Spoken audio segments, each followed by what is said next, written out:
नमस्कार। जस हिंदी के सोशल मीडिया प्लेटफॉर्म पर आपका स्वागत है। कांग्रेस के सीनियर लीडरशिप द्वारा संबोधित किया गया। सीनियर लीडरों ने क्या कुछ कहा, आइए सुनाते हैं।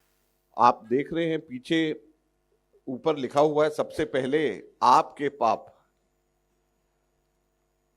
तो ये आप मान के चलें कि आपके पाप की कड़ी का पहला अंक आज हम आपके सामने लेकर के आ रहे हैं और ये सीरीज है जो कि आगे चलेंगे। सबसे पहले मैं आप सब लोगों को याद दिलाना चाहता हूं कि दिल्ली विधानसभा के अंदर एक ऐसे मुख्यमंत्री हैं जिन्होंने मुख्यमंत्री और अपनी पार्टी इस बात पे बनाई थी कि वो भ्रष्टाचार के खिलाफ लड़ेंगे। पार्टी इसलिए बनाई थी कि भ्रष्टाचार को उजागर करेंगे और उस जमाने में सीएजी की रिपोर्ट्स के आधार के ऊपर कांग्रेस पार्टी के ऊपर भ्रष्टाचार के आरोप लगाते थे। चाहे 2G की बात हो, CWG की बात हो, कोलगेट हो, सबके सबका बेसिस आधार सीएजी की रिपोर्ट थी और कुछ नहीं था। किसी के पास में कोई भी और प्रूफ, कोई डॉक्यूमेंट नहीं था, केवल सीएजी की रिपोर्ट थी। इस वक्त 14 सीएजी की रिपोर्ट्स, 14, एक नहीं, दो नहीं, 14 सीएजी की रिपोर्ट्स, एक से एक रिपोर्ट ये कास्टिगेटिंग है। एक से एक रिपोर्ट ऐसी है जो कि इतनी भयानक रिपोर्ट है, एक से एक, जिसमें भ्रष्टाचार के गंभीर आरोप केजरीवाल सरकार के ऊपर लगाए गए। एलजी साहब ने कहा कि केजरीवाल रोक रहे हैं, केजरीवाल कहते हैं कि एलजी रोक रहे हैं, लेकिन फायदा केजरीवाल को हो रहा है रुकने का, क्योंकि वो एक्सपोज हो रहे हैं। तो आज हम उन्हीं केजरीवाल से पूछना चाहते हैं कि आप हमें यह बताएं कि ये भ्रष्टाचार के से भरे हुए पन्ने, जिसको एक ऐसे ही एक पन्ने को 14 में से एक जो कि हेल्थ के मुतल्लिक है, जिसके अंदर मैंने ये देखा और पाया 382 करोड़ रुपए का घोटाला केजरीवाल के ऊपर सीधे सीधे इसके अंदर है। 382 करोड़ का घोटाला। सबसे पहले ये घोटाला क्यों है, कैसे है, कहने से पहले मैं अनुरोध करूंगा अभय जी को कि एक 10 सेकंड का वीडियो आप लोगों को केजरीवाल जी का ही सुनाएं और हम फिर उससे शुरू करेंगे कि ये घोटाला क्या है। ये तो गिनीज बुक में आना चाहिए कि भारत में एक दुनिया में एक ऐसी सरकार भी है जो हर काम में पैसे बचाती है। दिल्ली में हम टाइम के पहले काम कर लेते हैं और जितने का बनना होता है उसमें हर एक काम में पैसे बचाते हैं। दो चीजें केजरीवाल जी कह रहे हैं कि टाइम से पहले कर लेते हैं और पैसे बचाते भी हैं। तो ये सीएजी की रिपोर्ट ये कहती है कि पिछले 10 वर्षों के अंदर 3 हॉस्पिटल्स सिर्फ बन करके तैयार हुए और वो तीनों के तीनों हॉस्पिटल्स ऐसे हैं, नए हॉस्पिटल्स या एक का एक्सटेंशन है। वो तीनों के तीनों की शुरुआत कांग्रेस के समय पे हुई। अब इंदिरा गांधी हॉस्पिटल, उसके अंदर डिले जो हुआ वो 5 साल का था। बुराड़ी का हॉस्पिटल डिले 6 साल का। Maulana Azad dental hospital delay 3 साल का। लेकिन यह सिर्फ डिले नहीं है, जितने का टेंडर अमाउंट था उसके ऊपर खर्च, फालतू खर्च, जो कि केजरीवाल कहते हैं कि जो सैंक्शन टेंडर अमाउंट होता है मैं उससे कम कर देता हूं। इंदिरा गांधी हॉस्पिटल के अंदर 314 करोड़ फालतू खर्च हुए। बुराड़ी हॉस्पिटल के अंदर 41 करोड़ फालतू खर्च हुए और मौलाना आजाद डेंटल के अंदर 26 करोड़ रुपया फालतू खर्च हुआ। कुल 382 करोड़ 52 लाख रुपए फालतू खर्च हुए टेंडर अमाउंट से।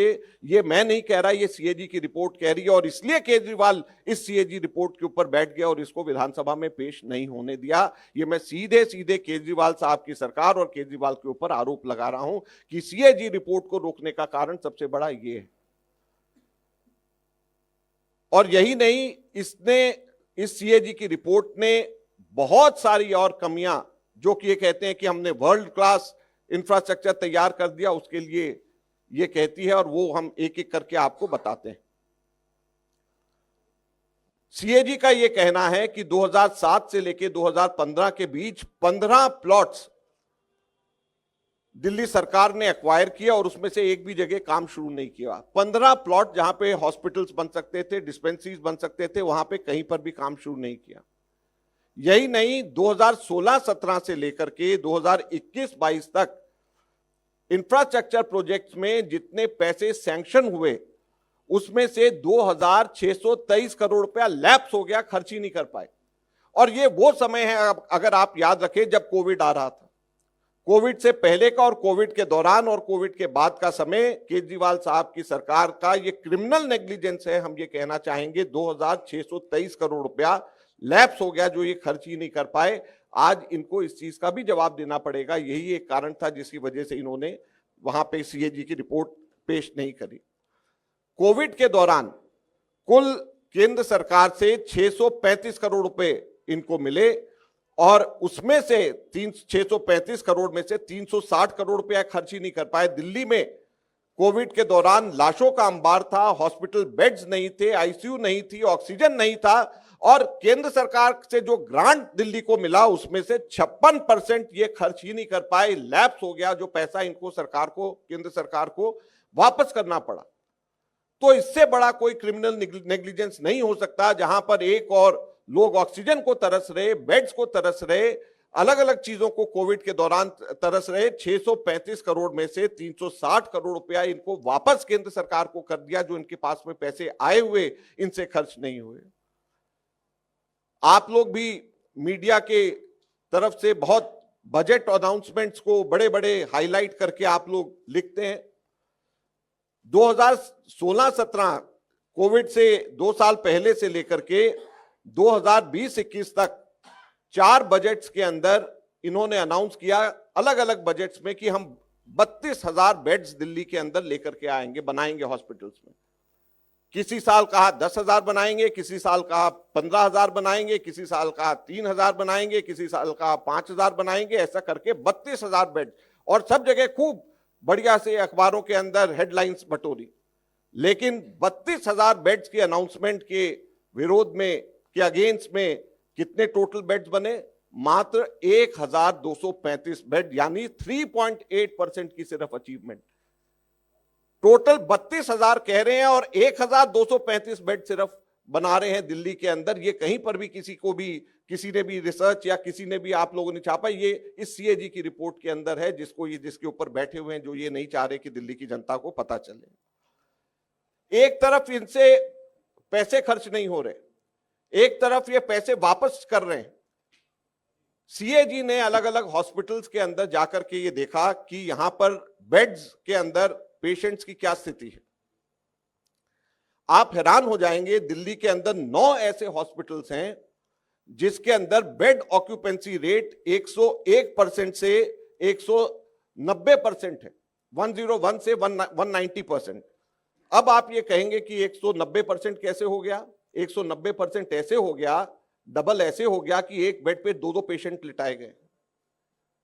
दिल्ली के अंदर, राष्ट्रीय राजधानी के अंदर 9 ऐसे हॉस्पिटल्स हैं, सीएजी की रिपोर्ट कहती है कि जिसमें 101 से 190% जहां पर ऑक्यूपेंसी रेट्स हैं, यानी एक बेड के ऊपर एक आदमी, एक पेशेंट की जगह 2-2 पेशेंट्स लिटाए गए हैं। 9 ऐसे हॉस्पिटल्स हैं।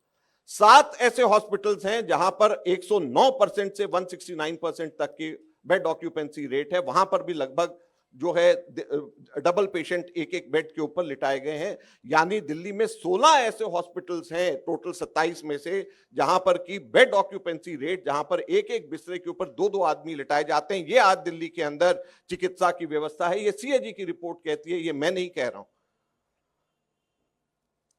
हमारे 4 हॉस्पिटल्स को सीएजी ने सर्वे के लिए चुना। लोकनायक जयप्रकाश नारायण हॉस्पिटल, चाचा नेहरू बाल चिकित्सालय, Rajiv Gandhi super speciality hospital और जनकपुरी सुपर स्पेशलिटी हॉस्पिटल। उसके अंदर ऑपरेशन थिएटर के बारे में और वेटिंग के बारे में, इंफ्रास्ट्रक्चर के बारे में क्या स्थिति है, आपकी आंखें खुली रह जाएंगी जो सीएजी ने अपने रिपोर्ट के अंदर पाया। लोकनायक हॉस्पिटल के अंदर एक ऑपरेशन थिएटर जो सर्जरी डिपार्टमेंट का, वो फंक्शन ही नहीं कर रहा, काम ही नहीं कर रहा। लोकनायक हॉस्पिटल आप सब लोग जानते हैं कि बर्न्स को लेकर के, जलने को लेकर के सबसे बड़ा हॉस्पिटल दिल्ली के अंदर ही सफदरजंग सेंट्रल गवर्नमेंट का, लोकनायक दिल्ली सरकार का। वहां पर सर्जरी जो जलने से लेकर के है उसका वेटिंग टाइम 12 महीने का है, 1 या 2 हफ्ते नहीं, 12 महीने का। दूसरी सर्जरी जो है लोकनायक हॉस्पिटल में 3 महीने का वेटिंग टाइम है। ये राष्ट्र की राजधानी है। यहां पर 12 टोटल ईसीजी मशीन्स हैं जिसमें से 5 काम नहीं कर रही, 5 बाईपैप मशीन आईसीयू में काम नहीं कर रही, 3 ट्रांसपोर्ट मॉनिटर्स हैं, 3 हैं और तीनों के तीनों काम नहीं कर रहे आईसीयू के अंदर। आईसीयू यहां पे टोटली नॉन फंक्शनल है क्योंकि जो मेजर इक्विपमेंट्स हैं लोकनायक हॉस्पिटल में वो काम ही नहीं कर रहे हैं। और Rajiv Gandhi super speciality hospital, Janakpuri super speciality hospital, यहां पर स्टाफ की शॉर्टेज की हालत आप देखेंगे सुनेंगे तो हैरान हो जाएंगे। 50 से 74% डॉक्टर्स की कमी। जितने डॉक्टर्स सैंक्शन हैं उसमें से 50 से 74% डॉक्टर्स ही नहीं है। 73 से 96%, 73 से 96% नर्सिंग स्टाफ की शॉर्टेज है। 17 से 62% पैरामेडिक स्टाफ की शॉर्टेज है। ये 2 super speciality hospital latest, Rajiv Gandhi super speciality hospital और जनकपुरी सुपर स्पेशलिटी हॉस्पिटल की कहानी है, जहां पे 50 से 74% डॉक्टर्स ही नहीं है, 73 से 96% नर्सिंग स्टाफ नहीं है, 17 से 62% पैरामेडिक स्टाफ नहीं है। ये सीएजी की रिपोर्ट है जिसके के ऊपर केजरीवाल बैठे, जो नहीं चाहते केजरीवाल की दिल्ली की जनता को सच्चाई पता चले, जिसकी वजह से ये इसके ऊपर पर्दाफाश कर रहे हैं। इसलिए हम कहते हैं कि ये आपके पाप हैं जिनको हम और देवेंद्र यादव जी यहां पे दिल्ली की जनता के सामने लेकर के आ रहे हैं। राजीव गांधी के सुपर स्पेशलिटी हॉस्पिटल में 6 मॉड्यूलर जो और सेमी मॉड्यूलर ऑपरेशन थिएटर काम ही नहीं कर रहे हैं। 6 ऑपरेशन थिएटर है, काम नहीं कर रहे। स्टोन सेंटर है, काम नहीं कर रहा। ट्रांसप्लांट आईसीयू लोकनायक हॉस्पिटल में तो 3 है जो कि खराब पड़े हैं, यहां पे हैं लेकिन वो काम, उसका काम नहीं उससे हो रहा है। 77 प्राइवेट और स्पेशल रूम्स हैं जो ऑपरेशनल नहीं है। 16 आईसीयू बेड्स हैं जो ऑपरेशनल नहीं है। 154 जनरल बेड्स हैं। रेजिडेंट डॉक्टर्स हॉस्टल कोई भी फंक्शनल नहीं है। ये Rajiv Gandhi super speciality hospital का हाल है। जनकपुरी सुपर स्पेशलिटी हॉस्पिटल में 7 ऑपरेशन थिएटर फंक्शनल नहीं है। Kitchen, blood bank, emergency, medical gas pipeline, 10 critical care unit beds, 200 general beds काम ही नहीं कर रहे। जनकपुरी सुपर स्पेशलिटी हॉस्पिटल की कहानी है। और यहां पर बेड ऑक्यूपेंसी 20% से 40% है सिर्फ। आप देखिए, एक तरफ दिल्ली के अंदर हॉस्पिटल 16 हॉस्पिटल्स हैं जहां पे एक बिस्तरे पे, एक बेड पे डबल लोग हैं, और यहां पर स्टाफ नहीं होने की वजह से 20% से 40% ऑक्यूपेंसी रेट है क्योंकि यहां पे स्टाफ ही नहीं है। यह केजरीवाल का दिल्ली का चिकित्सा मॉडल है। यह इनका पाप है जो कि सीएजी ने जिसको उजागर किया। और दुख की बात यह है कि इसके ऊपर बैठे ताकि चुनाव से पहले ये लोगों को पता ना चल सके। इससे ज्यादा बड़े शर्म की और दुख की बात नहीं है। चाचा नेहरू बाल चिकित्सालय में पेडियाट्रिक बच्चों की सर्जरी के लिए, यही एक बच्चों का सबसे बड़ा हॉस्पिटल है, बच्चों की सर्जरी के लिए वेटिंग टाइम कितना है? 12 महीने का। 12 महीने का चाचा नेहरू बाल चिकित्सालय के अंदर वेटिंग टाइम बच्चों का। ये इनकी चिकित्सा मॉडल है जिसको कहते हैं कि पूरे हिंदुस्तान में ये केजरीवाल मॉडल है, ये लेकर के आना चाहते हैं। इस चिकित्सालय के अंदर, बाल चिकित्सालय के अंदर ऑपरेशन थिएटर में 10 इक्विपमेंट्स, ऐसे इंपॉर्टेंट इक्विपमेंट्स हैं जिनकी लिस्ट इसमें दी गई है जो कि काम ही नहीं कर रहे। यहां पर यह स्थिति है। ये जो चारों हॉस्पिटल्स हैं इसके diagnostic, X ray, CT scan, ultrasound की कहानी सुनिए तो आप ही हैरान हो जाएंगे। चाचा नेहरू बाल चिकित्सालय में एक्सरे की कैपेसिटी है 330 एक्सरेज पर डे की। इन्होंने पाया 2019-20 में जब इन्होंने ऑडिट के लिए गए तो 330 में से केवल 109 हो रहे हैं। अल्ट्रासाउंड 35 में से 35 की कैपेसिटी सिर्फ 7 हो रहे हैं। सीटी स्कैन 12 की कैपेसिटी सिर्फ 3 हो रहे हैं। Rajiv Gandhi super speciality hospital में 70 की कैपेसिटी केवल 35 हो रहे हैं। 50 की कैपेसिटी अल्ट्रासाउंड की केवल 23 हो रहे हैं। सीटी स्कैन 26 की कैपेसिटी केवल 14 हो रहा है। जनकपुरी सुपर स्पेशलिटी के अंदर एक्सरे में 57 की कैपेसिटी सिर्फ 7 हो रहे हैं और अल्ट्रासाउंड की 30 की कैपेसिटी सिर्फ 1 अल्ट्रासाउंड प्रतिदिन हो रहा है। सुपर स्पेशलिटी हॉस्पिटल अल्ट्रासाउंड की कैपेसिटी 30 की और 1 हो रहा है। यह इनका चिकित्सा मॉडल है जो कि हमारे देश के अंदर कर रहे हैं। 27 हॉस्पिटल्स पूरी दिल्ली भर के अंदर आईसीयू सर्विसेज 14 में नहीं है, ब्लड बैंक सर्विसेज 16 में नहीं है, ऑक्सीजन सर्विसेज 8 में नहीं है, मॉर्चुरी सर्विसेज 15 में नहीं है, एम्बुलेंस सर्विसेज 12 में नहीं है। इन्होंने एम्बुलेंस को चेक कराया तो यह पाया कि कैट एम्बुलेंस 1 महीने का डेटा निकाला तो फरवरी 2020 में 49 ऐसे इंस्टेंसेस थे जहां पर दिल्ली सरकार ने एम्बुलेंस देने से मना कर दिया क्योंकि एम्बुलेंस नहीं था।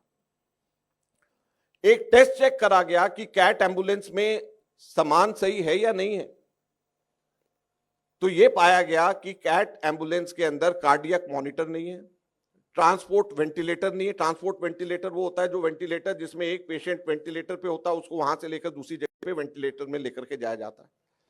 सिरिंज पंप नहीं है, ग्लूकोमीटर नहीं है, एम्बू बैग नहीं है, व्हील चेयर नहीं है, हेड इमोबिलाइजर नहीं है कि हेड सर घूम ना जाए एक्सीडेंट पेशेंट के अंदर, ऑक्सीजन एक्सेसरीज नहीं है, पोर्टेबल ऑक्सीजन नहीं है, डिलीवरी किट्स नहीं है, बीपी एपरेटस नहीं है, ब्लड प्रेशर नापने की नहीं है, स्टेथोस्कोप नहीं है, डॉक्टर का जो स्टेथोस्कोप होता है, फोर्सेप पल्स ऑक्सीमीटर नहीं है जो कि कोविड के टाइम पे हम लोग लेते थे।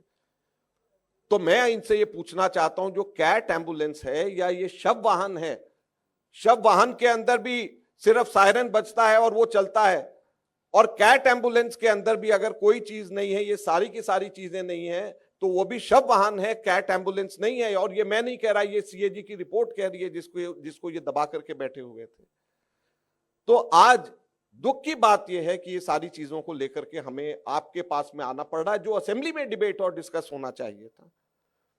हमारे नौकरियां नहीं है, बेरोजगारी है। केजरीवाल कहते हैं मैं बेरोजगारी के लिए लड़ूंगा, बेरोजगारी के खिलाफ लड़ूंगा। दिल्ली के हेल्थ सेक्टर में 8,194 वैकेंसीज हैं जो कि ये फुलफिल नहीं करा पा रहे। कितनी? 1-2 नहीं, 8,194। Department of health and family welfare में 3,268, डीजीएचएस में 1,532, स्टेट हेल्थ मिशन में 1,036, ड्रग कंट्रोल डिपार्टमेंट में 75, Maulana Azad medical college 503, Loknayak hospital 581, Rajiv Gandhi super speciality 580, Janakpuri 298, Chacha Nehru बाल चिकित्सालय 322, कुल मिलाकर के 8,194 वैकेंसीज इनकी अपनी सरकार के अंदर। उसको तो भर लीजिए आप, बाकी की बेरोजगारी बाद में दूर करिएगा, पहले अपनी वैकेंसीज तो पूरी करिए। नर्सिंग स्टाफ की शॉर्टेज 21% ओवरऑल पूरी दिल्ली के अंदर है और कुछ हॉस्पिटल्स में 34% से ऊपर है। आप सोचिए, अगर नर्सिंग स्टाफ 21% शॉर्ट है, 5वां हिस्सा शॉर्ट है नर्सिंग स्टाफ के अंदर, तो क्या क्या हमारे पेशेंट्स का भला होगा? 30% वैकेंसीज हमारी 19 कैटेगरीज जो पैरामेडिक स्टाफ की हैं उसमें 30% वैकेंसीज हैं। स्पेशलिस्ट डॉक्टर्स 30% वैकेंसी, स्पेशलिस्ट जो टीचिंग ड्यूटी है वो 30%, without teaching duty 28%, medical officer जो दूसरे डॉक्टर्स हैं 9% की उसकी शॉर्टेज। तो यहां पर दिल्ली के अंदर शॉर्टेज इनके हमारे स्टाफ में, पैसा इनसे पूरा खर्च नहीं होता है, जमीन 15 इनकी यूटिलाइज नहीं हो पाती, 15 इनके पास लैंड है जो कि हॉस्पिटल डिस्पेंसरी जहां पे खोल सकते हैं वहां पर इनसे नहीं खोला जाता है, जो कंस्ट्रक्शन हुई है उसके अंदर अनाप शनाप रेट इनके बढ़ गए हैं। तो किस प्रकार का मॉडल इन्होंने दिल्ली के अंदर दिया है? क्या ये चिकित्सा मॉडल को लेकर के ये ऐसे भ्रष्टाचार दूर करने के नाम के ऊपर क्या केजरीवाल सत्ता के अंदर आए थे? आज हम इनसे ये पूछना चाहते हैं। ये हम लोगों के आपके पाप की पहली कड़ी है। आज मैं फिर से दोहराना चाहता हूं, पहली कड़ी है, इसकी और कड़ियां हम लोग खोलेंगे और आप हैरान होंगे कि किस प्रकार का शासन इन्होंने दिया है। और इसलिए मैं कहता हूं हमेशा से, ये केजरीवाल नहीं, ये फर्जीवाल है। और जो दूसरी बात मैंने कही कि ये क्यों राष्ट्रद्रोही हैं, देशद्रोही हैं, वो भी चुनाव से पहले उसकी भी अलग से इसी प्रकार से प्रेस वार्ता करके उसको भी मैं यहाँ पे खोलूंगा, यहाँ पे आप लोगों को बताऊंगा। बहुत बहुत धन्यवाद।